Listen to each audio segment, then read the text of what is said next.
Welcome back to the Fruitful Vine podcast. We're thrilled to have you join us today as we delve into the meaning and significance of Lent in the Coptic Orthodox Church. In this episode, we'll explore how Lent impacts us individually and as a congregation. We're very honoured to have Mrs. Sylvia Sard back with us today. Welcome back. Thanks, Luke. Now, Lent is obviously one of the biggest times of the year for us Coptic Christians. Can you please give us a little background on the significance of Lent in the Coptic Orthodox Church? Definitely Lent is a great time at the Coptic Orthodox Church. It's a great time where we can practice self-examination, repentance. We can connect on a deep level with God, rejoice, of course, with the resurrection. So it is a very blessed experience, and as the forefathers have called it, the honeymoon of the spiritual life.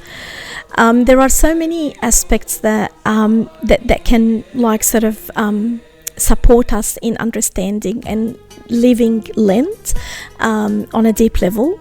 We can definitely focus on the spiritual repentance and renewal, our commitment, thoughts and actions, and having the faith living in our everyday life and practice.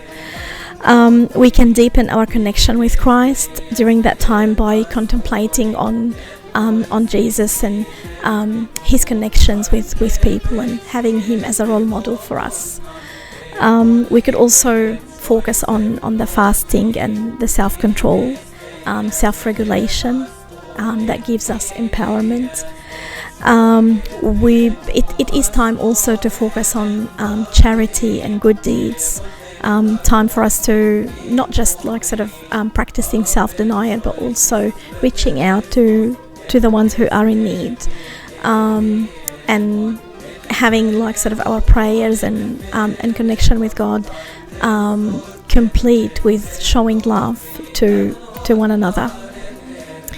And then, of course, there is the sacraments. So having Holy Communion on a regular basis during this time is highly recommended by Church. Practicing confession and having that great blessing to endure and grow spiritually during this time of the year. In Lent we have 7 weeks, and it's almost like it's a journey, and then we have Holy Week, of course, which is a journey in itself that I want to elaborate on.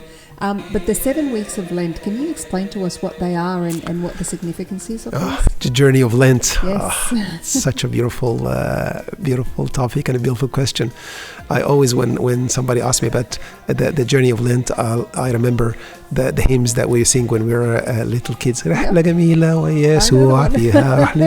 the only way I can remember them anyway, because I'm getting old and forgetting. So it's really an amazing. And sometimes we think that they are disconnected, but actually they are one leading to the other. Mm-hmm. So you start with the Sunday of the treasures, and the Sunday of treasures is aimed at making you focus on what is really important, what's your treasure, what's your real treasure, what your heart is focused on. C.S. Lewis asks a question. It says, when everything falls apart, what is your real treasure? When you have a bad day, what is your real treasure? And every one of us goes through a bad day, and you think, okay, I've gone through a bad day, but at least I've got my sons. At least I've got my daughters. At least I've got my wife waiting for me. At least I've got my money in the bank. So whatever you think of through a bad day, that's your treasure. So the start of Lent, the Treasure Sunday, is telling us really what's your treasure. Because whatever you worship, whatever your treasure is, J.K. Chesterton says, whatever you worship will devour you. So if you worship money, it will eventually devour you. If you worship position, it will devour you.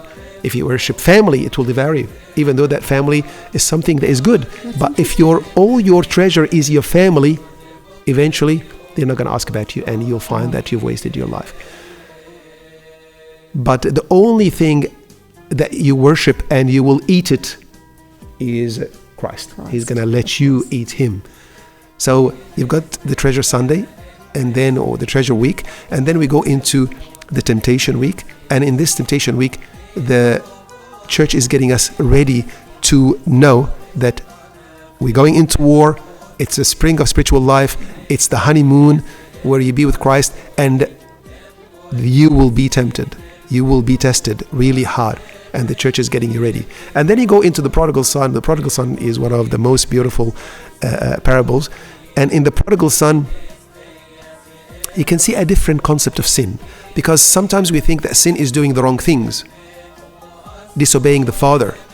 Leaving the father and going in prodigal living. But in this parable, it shows us another type of sin, which is the sin of the older son. Yes. So you've got two types in opposition. Tim Keller, tell us about that. The sin of self-discovery. I want to discover. I want to go. I want to leave the father. I want to aish hayati. I want to live my life the way I want. And then you've got one who is in with his father. He's a goody-goody. He comes to church. He's a deacon. He's a servant. But is that where his heart is? No. His heart is not with his father. He's doing it out of duty. Yeah. So they are both bad. And actually, we know what happened to the bad one. He ends up with the father. But the good bad one, we don't know what happened to him because the parable ends and we don't know if he's gone into the banquet with his brother and father or not. So the third week tells us how sin really is, different aspects of sin. And then we go into the fourth week when we see the Samaritan woman, and it asks us, what fills up your void? So the Samaritan woman comes and there's a void in her heart. She's had 5 husbands. There's still a void. She's coming and there's still a void. So the encounter with the Samaritan woman tells us every single one has got this void. And no husbands, no water, no trips, no holidays, no big meals will fill this void. Yeah. The only thing that will fill this void is Christ. And we go into the 5th week and we see the encounter with the parable, the paralytic guy, and we see how Christ comes and asks every single one as we get closer to the end of Lent. We see this guy who gets asked what might seem an obvious question, but it's a pertinent question. He's asked, do you want to be made good? Do you want to be healed? And obviously, of course I do. But sometimes I say I do, but I don't. I want to be Christian, but I don't want to commit. I don't want to sacrifice. I don't want to abstain. I don't want to let go. I want to have a foot in each side. I want to be Christian, but I want to enjoy the things outside. I want to be Christian. I want to join what they are doing. But once you answer this question in yourself, do you really want to? Do you really want to be Christian? Are you coming here just to tick a box, or you want to change?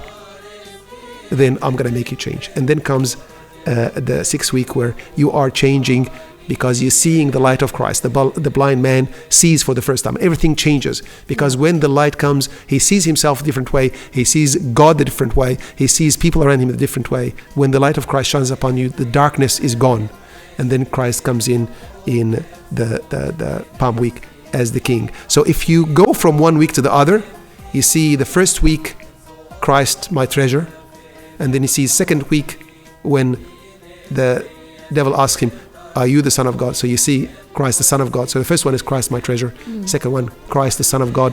The third one, Christ, the bosom of the Father. So I can't get to the Father except through the bosom, which is Christ. So the third one is Christ, the bosom of God. The fourth one, Christ is the bridegroom. He is the bridegroom and I'm the bride, just like he was the bridegroom for the Samaritan woman. The fifth one, Christ is my true friend, because the paralyzed man, he said, I have no one. I have no friend. Yeah. The only true friend, all the friends will go. The closest members of your family will go. The only true friend is Christ. And then you go into Christ, the light of the world, the light of life. Like Christ said, I am the light of the world. If you follow me, you will not live in darkness, but you can have the light of life. Christ, the light of life. And then Christ the King comes in. Amazing. Now, as you described, Lent can teach us a lot during this period. However, I want to dive a bit deeper into your expertise working in mental health. Can you tell us how Lent can impact our well-being? Yeah, definitely there is a great correlation between the practices that the Church has established for us during Lent and between well-being and mental health. To start with, you're definitely invited to experience the inner peace through reflection, deep reflection, and through reading the Bible and having some meditation time. You're also invited to practice positive relationships and developing empathy, for example, to the ones who are in need. There's also like sort of a personal transformation and growth, which gives a great sense of purpose and meaning to our life when we do. So yeah, definitely the Lent practices is directly linked to our well-being. Okay, so Dr. Ulf, Lent is a good 55 days for us. Yes. And there is always a spiritual meaning behind everything we do, and there is certainly a spiritual meaning behind Lent. But there's also the physical aspect, because it's all vegan for us, of course. I'd like to draw on your experience and expertise in both areas. So what do you think of the spiritual meaning behind it, and what's the physical impact from a nutritional point of view? Okay, I felt a bit of heaviness when he said 55 days. It is that long, yes. So, look, it's I know that, I mean, us Copts, we fast 2/3 of the year, and it's the strong way to look at it. Actually, we unfast 1/3 of the year. So the natural status of a Christian is to be fasting all the time. Wow. So you should kind of thank Christ that we got 1/3 of the year non-fasting. But back to your question. So the idea of 55, it was not 55 days. I mean, actually, it's a very old fast. Mm-hmm. It was there from the beginning of the church, and St. Origen talks about it in 2nd, 3rd century. Might not have been the first fast. What do you think the first fast was? I wouldn't have a clue, to be honest. I'm sure you're going to tell me. It's actually the Wednesday and Friday. Oh, that was the very first fast. Because most people think that Wednesday and Friday, this is like an addition. This church wants us to fast all the time. No, actually, Wednesday and Friday are up there with the fasting. Actually, it was there before, because the disciples wanted to fast, but they didn't want to fast like the Pharisees Monday and Thursday, and fasted Wednesday and Friday. So the 40 days, it was Siyam al-Arba'ini, the 40-day fast was there from the start. They used to fast it after baptism of Christ. Right. So because the Bible tells us that he got out of the water when he was baptized by John the Baptist, and he was led by the Spirit to the wilderness. So kind of in terms of sequence, this happens after. So the church used to fast after baptism, but around probably 2nd, 3rd century, at the time of Pope Demetrius Karam, it was passed on to be so the people used to fast then, and used to fast 1 week around Passion Week, where Passion Week is sitting. So Pope Demetrius amalgamated them together and added 1 week extra, so it became 47 weeks, and then Lent week. The 7 weeks that was added, preparation week, you can call them the week that substitutes for the Saturdays that are not fasted with abstinence. So, and then added Lazarus Day, and it's 55 days. Okay. So that's from a historical point of view. From a nutritional point of view, of course, Abuna will tell you that he gets all the complaints, and I'm the scurvy, I've got some kind of rare disorder, I have to eat meat, which there's some cases where it is valid, of course, because the whole idea of Lent is not the food. The whole idea is connecting with Christ. This is the whole point. Mm-hmm. But from a medical point of view, from a nutritional point of view, abstaining from meat or from the foods that we abstain from has never been a major issue. Fasting with abstinence, as in fasting with no food until sunset, which we're supposed to be fasting until, of course, under guidance of your spiritual father or your confession father, has never been an issue. Actually, all the studies now are showing that intermittent fasting or fasting for a certain period of time is healthy for you, not just for weight loss, but for regeneration, for longevity, for work on the growth hormone, for cortisol. So all these things have come out showing that this is a good thing anyway.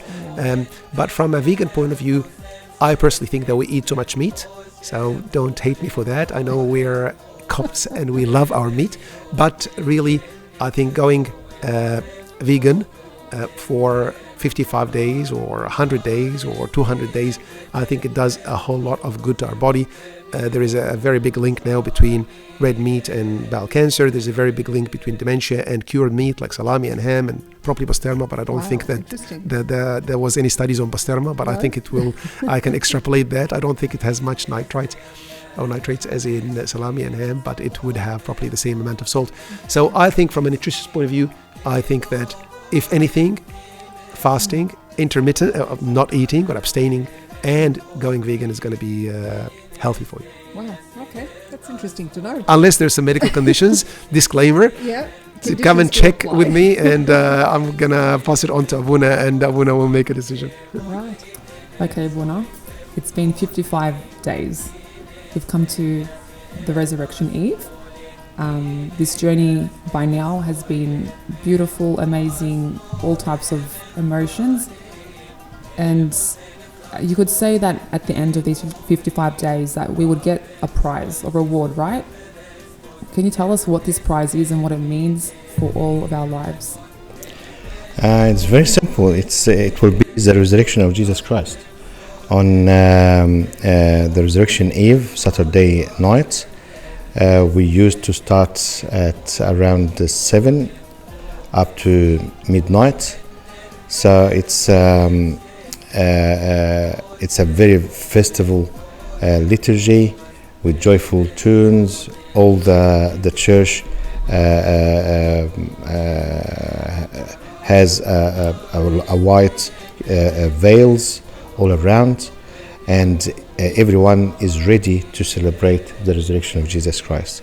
It's a normal like all the liturgies, but with its joyful hymns occasionally for this occasion. And also something is happening, and it's once a year, so people are waiting for this, which is the reenactment of the resurrection of Jesus Christ. In this reenactment, which is recently the Coptic Church borrowed these rites from the Greek and put its fingerprint as Coptic Church. So in this reenactment, we are imitating, or in brief, what happened during the burial of Jesus Christ, or after the death of Jesus Christ, till his resurrection. So at that day, or at this moment of the reenactment, so all the lights of the church has to be turned off, and is symbolizing the darkness of the world which we all lived in before the resurrection, to remind us that we were in darkness.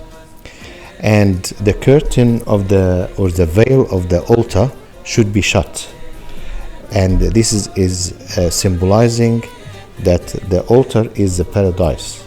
And because of our sinful life, so God ordered an angel with a fiery sword to shut and to prevent anyone to come into the paradise. This is why all the people, the righteous people and the saints, couldn't enter the paradise anymore, because it was shut, and an angel is guarding this paradise. No one can enter it. And this is exactly what we are trying to reenact with that.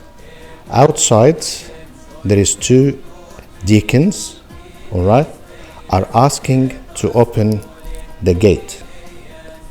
So these two deacons are representing the two angels with Jesus Christ, or the Marys saw them in the tomb of Jesus Christ, and asking someone inside, asking to open the gates for the King of Kings. Someone from inside is asking them, who is the King of Glory? It doesn't mean that he doesn't know. No, he knows him, all right? But it means that to emphasize that he is the King of Glory. And they are going to respond again He is the mighty, and so on, in a very beautiful tune and very, very high level performance from the best deacons in the choir. All right. Behind the veil, or in the altar, you remember on Friday we buried Jesus Christ by putting the icon with the flower and with the 5 small stones, just to present the 5 wounds of Jesus Christ, and we put together at that time. Now it's time to release Jesus and to resurrect Jesus from the tomb. And this is what Abuna inside in the darkness, he's trying to do that by untying this coffin and to release Jesus Christ. Behind the veil, after opening, you will find a deacon is carrying the resurrection or the resurrected Jesus Christ icon. Means by Jesus Christ everything should be done, the salvation and the reconciliation between the heavenly and the earthly, and between the human beings and the Father, through his body who was crucified. Then after emphasizing that Jesus Christ is the mighty, is the King, and loudly they announced that.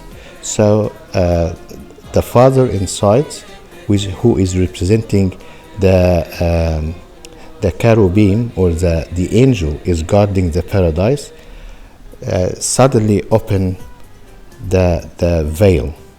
Same time we have to turn on the light of the whole church, and all the people are going to shout, and some of them applause. Inside, all the deacons, all right, are inside to present. No one is outside, despite the 2 angels or the 2 deacons I told you. The full deacon, or all the deacons are inside, are representing the saints. They were in Hades before the resurrection. So now Abuna released this icon of the crucifixion of Jesus Christ, carrying on his hand, and will start the procession of the resurrection. 3 times around the altar inside, and 3 times around the church. This is 6, and another one in the altar, so equal 7. 3 plus 3 plus 1. This is symbolizing of the victory achieved by Joshua around Jericho with the high fences city. It means for us, it's symbolic, but it carries a deep spiritual means. So the Jericho, which is with the high fence, is our hearts, and the fence are our sinful life. And by the resurrection, all these walls collapsed, and our hearts being released to love Jesus. It's amazing. Promise me to attend it this year. It's in my calendar. Thank you so much, Abuna. I've definitely learned quite a lot, and I hope our listeners have too.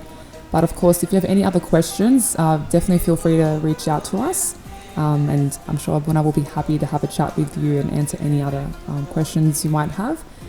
Thanks again, everyone. We hope to see you and hear from you soon. So stay safe and God bless.